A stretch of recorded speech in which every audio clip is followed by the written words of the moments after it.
Once upon a time, in a bright and busy village, lived a couple named Fatima and Laolu.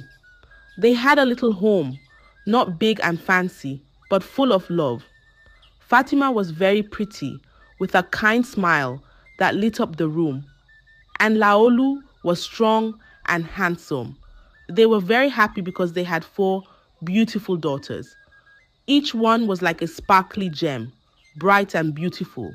But Fatima and Laolu were very poor. Every day, Laolu worked very hard. He went to other people's farms and did a lot of work just to make sure they had enough food to eat. It wasn't always a lot, but they were thankful for whatever they had. Fatima, too, helped a lot. She fetched water, washed clothes for other people, and carried loads in the market, all to add a little more for their family. But even with all their hard work, things were tough. The little girls were growing and they needed things like books and pencils for school. But Fatima and Laolu often found it hard to pay for these. Sometimes the girls would come home early from school because they couldn't pay the fees. It made Fatima and Laolu sad, but they hugged their daughters, played with them, and tried to make each day as happy as they could. Their home was always filled with laughter and the sound of little feet running around. Even though they didn't have much, Fatima and Laolu loved each other and their daughters so much. They believed that somehow things would get better. They just didn't know how yet. So, every night under the twinkling stars, Fatima and Laolu would sit outside their small house, hold hands, and dream of a better tomorrow for their sweet girls. They knew it wasn't easy, but they had hope, and that was something very special to have. One sunny morning, Laolu felt very heavy in his heart. He knew he needed to find a way to make things better for his family. So, he decided to visit his friend in the next village, hoping for some help. He walked a long way under the big blue sky, thinking about his little girls and Fatima. When Laolu reached his friend's house, he was welcomed with a warm smile. Laolu told his friend about the tough times they were having. He asked, "Can you help me with some money?" His friend listened carefully and then said, "Laolu, I won't just give you fish. I'll show you how to catch them so you won't be hungry again." Laolu didn't understand at first, but he nodded, hoping for some good news. His friend took him to see an old man called the herbalist who lived deep in the forest. The herbalist's house was odd, covered in strange marks and surrounded by weird plants. Laolu felt a shiver as he stepped inside. The air was thick with the smell of herbs and something else Laolu couldn't quite name. The herbalist listened to Laolu's story, his eyes twinkling in a strange way. Then he said, "I can help you become very rich, but it comes with a price." Laolu was eager to know more. "What do I need to do?" he asked. The herbalist looked at him seriously and said, "You must use your children in the ritual. They won't die, but they will suffer." Laolu was shocked and horrified. He couldn't believe what he was hearing. "I can't do that," he said. "I want the money to make my children's lives better, not to harm them. I'd rather leave than to do this to my own daughters." But then the herbalist said something scary. "Now that your eyes have seen and your ears have heard, if you walk away, you won't make it home." Scared and desperate, Laolu felt trapped. He thought about their little house, the unpaid school fees, and the empty pots at dinner time. With a heavy heart, Laolu agreed to the herbalist's dark deal, hoping somehow it wouldn't be as bad as it sounded. The herbalist gave him a black powder and instructed him to mix it into his children's food. He left the herbalist's house with a small black pouch and a promise that things would change. But as he walked home, the weight of what he had agreed to felt heavier than anything he had ever carried. After Laolu came back from the herbalist's dark and spooky hut, he was quiet and sad. He did what the herbalist told him to do, putting a little bit of the black stuff into his daughter's food. He hoped with all his heart that it wouldn't hurt them, that somehow everything would be okay. But the next day, something strange and sad happened. A strong wind blew through the village like it was angry about something. It wasn't just any wind. It whistled and howled, rattling doors and shaking trees. Everyone in the village talked about this strange wind. But for Laolu's family, it brought something worse. His eldest daughter, the one with the brightest smile, lost her sight. She couldn't see anything anymore. She cried, saying everything was dark. Laolu's heart broke into 1,000 pieces. He wanted to believe it was just the wind, that it was a strange accident. But inside, he knew it was because of the black stuff. The village whispered about the wind and the sudden blindness of Laolu's daughter. Then, on a day that seemed just a little too quiet, a mysterious man came to the village. He wore all black, from his hat to his boots, and he carried a big, heavy sack. He walked straight to Laolu's house, his steps silent and swift. He told Laolu and Fatima that he had heard of their daughter's misfortune and had come to help. "Do not open this sack until I leave," he said with a smile that didn't quite reach his eyes. Laolu and Fatima were puzzled but hopeful. They watched the man walk away, and then they opened the sack. Inside, it was filled with money, shiny and gold. For a moment, they forgot their worries and danced around, laughing and holding each other. They thought this was the end of their troubles, that maybe the herbalist's deal wasn't so bad after all. But as the coins glittered in the sun, Fatima looked at her daughter, still unable to see, and felt a chill. The stranger had left them wealth, but the strong wind had taken something far more precious. Laolu tried to calm her fears, saying it was just a twist of fate. But he alone knew that this was just the beginning. He had made them pay a price for the coins, a price that was too high, and his wife, Fatima, knew nothing about it. With the sack of money, Laolu and Fatima's lives changed completely. They bought big farms and the largest store in the market. Their home was no longer small and shabby. It became a big, beautiful house with many rooms. Laolu and Fatima were now rich, and everyone in the village admired them. Their daughters too enjoyed the new luxurious life. They wore the prettiest clothes and had the most beautiful things. They ate the best food and never went hungry. People in the village started calling them princesses because of their new wealth and fancy lifestyle. But even with all the money and new things, there was still sadness in their home. Laolu's eldest daughter was still blind. Fatima often begged Laolu to use some of the money to take her to a healer. But Laolu always said no. "That's her destiny," Laolu would say with a heavy heart. "We can't change it. We can't." Fatima felt sad for her daughter, but she didn't know what to do. She trusted Laolu and believed that he knew best.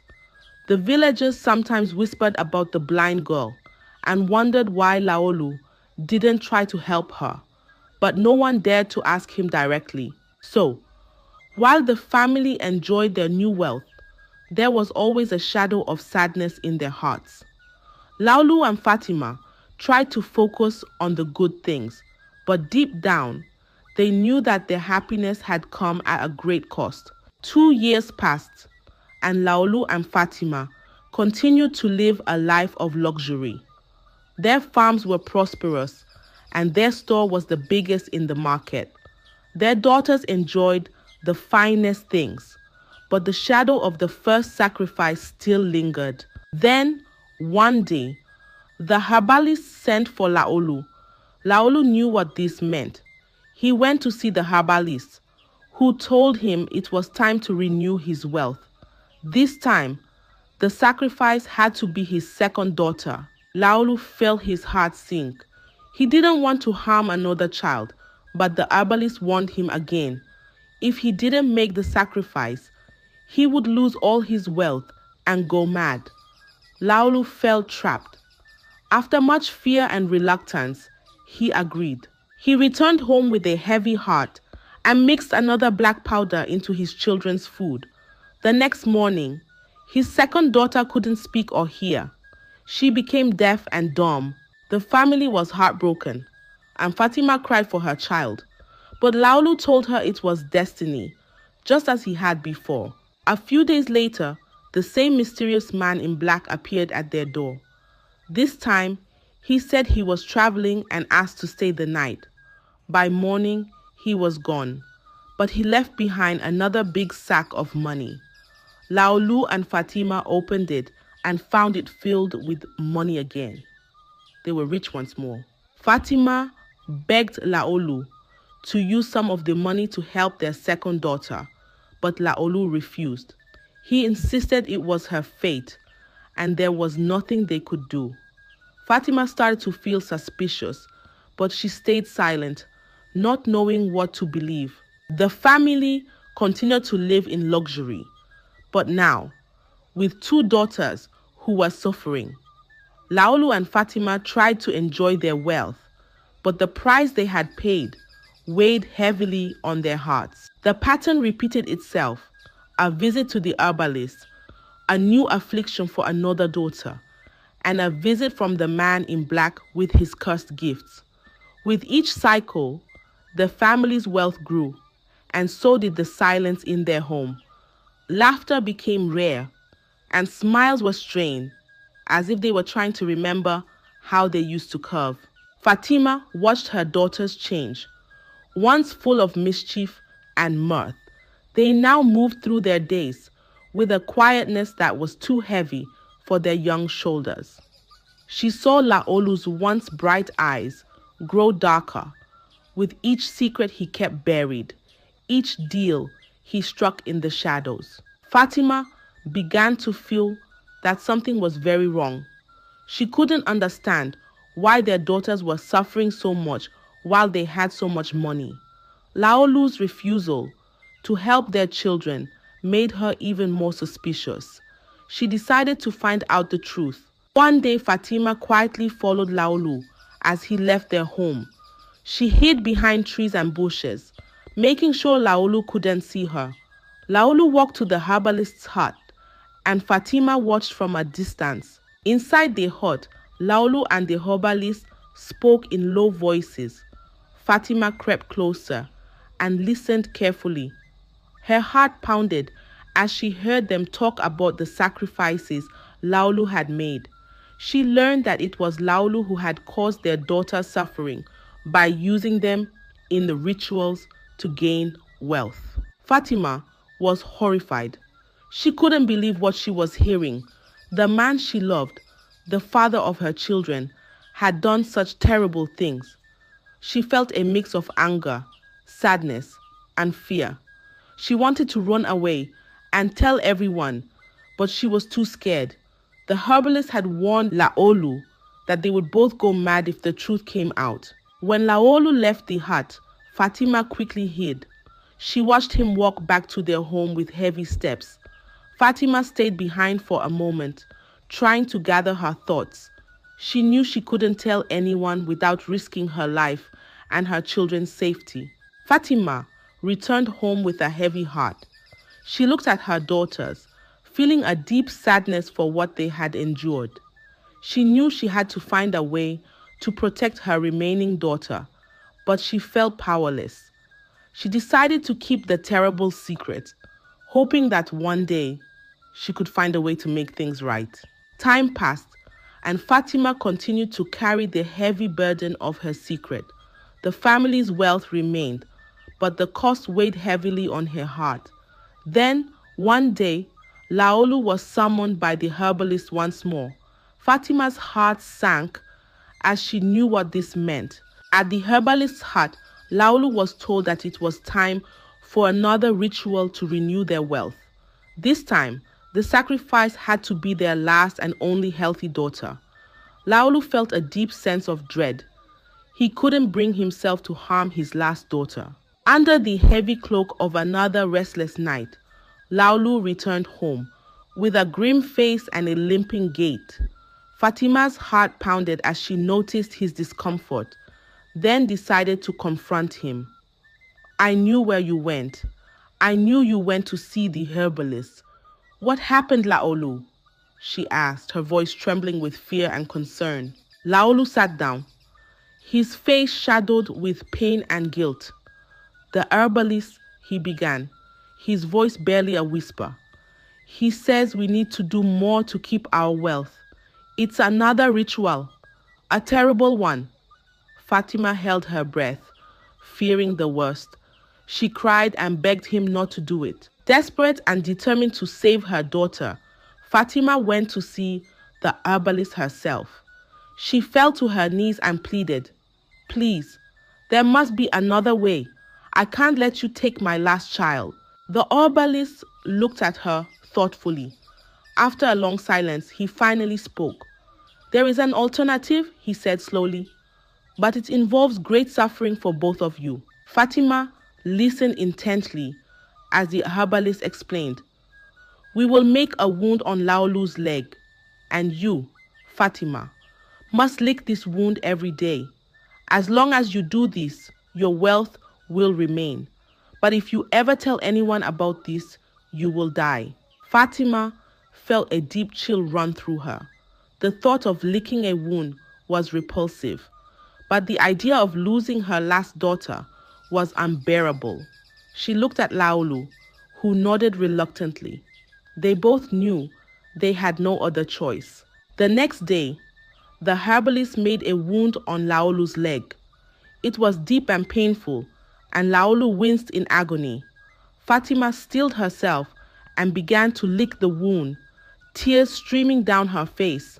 She did this every day, and as promised, their wealth continued to grow. The man in black returned more frequently, bringing sacks of money. The family was richer than ever, but Fatima and Laolu knew that their wealth was built on a terrible secret. Fatima endured the daily ritual, her heart heavy with sorrow and revulsion. She did it for her children, hoping to protect them from further harm. Though they lived in luxury, the shadow of their deeds hung over them. Fatima and Laolu were bound together by their secret, each day a painful reminder of the price they had paid for their wealth. As time went on, Fatima and Laolu's house looked more and more like a treasure chest. Every corner sparkled with new, fancy things.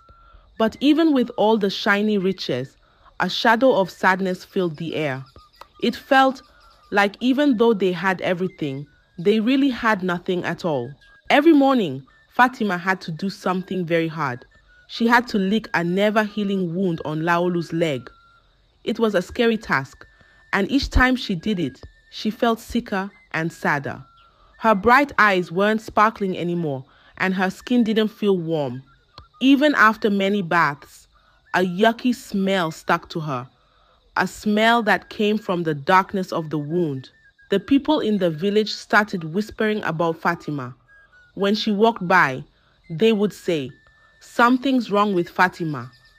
The kids, who used to run up to her with big smiles, now stayed far away, making faces because of the bad smell. Fatima was really lonely. Her friends stopped coming by to chat. Laolu felt very sad too. He saw how sick Fatima was getting, and it hurt him because he knew it was all because of the choices he had made. Their house became a sad place. The air felt heavy, and it was hard to breathe. Fatima's task made her feel worse every day, and she missed the happy times. Their daughters were scared and confused. At night, they would whisper to each other, "What's happening to Mama?" They didn't understand why their mother was changing, why she looked so tired and sad. As Fatima got sicker, the village started to keep away from them more and more. They had a lot of money now, but it felt like they were trapped in a golden cage cut off from everyone else. The bad smell and the secrets were too much for the people around them. Fatima knew things were really bad. She and Laolu felt stuck, unable to fix what was going wrong.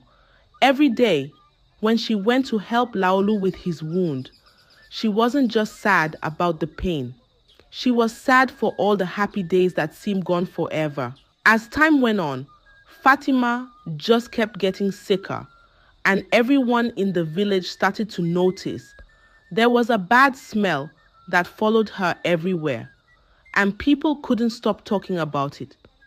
It was clear something very wrong was happening in their once happy home. One sunny morning, the village elders, who looked very worried, gathered under the big tree in the middle of the village.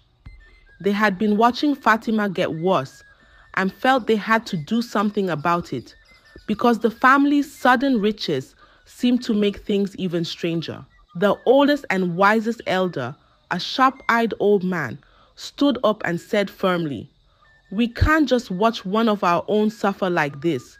We need to find out what's really going on." Everyone around nodded, feeling scared, but knowing it was the right thing to do. With brave steps, the elders went to Laolu and Fatima's house. They went to Laolu and demanded that he take Fatima to a healer. Laolu, looking tired and sad, tried to tell the elders it was just a sickness that would pass. But the chief elder wasn't fooled. "We need to see what's causing this, Laolu. Tell us the truth. Now is the time," he demanded. But Laolu refused at first, fearing their secret would be revealed.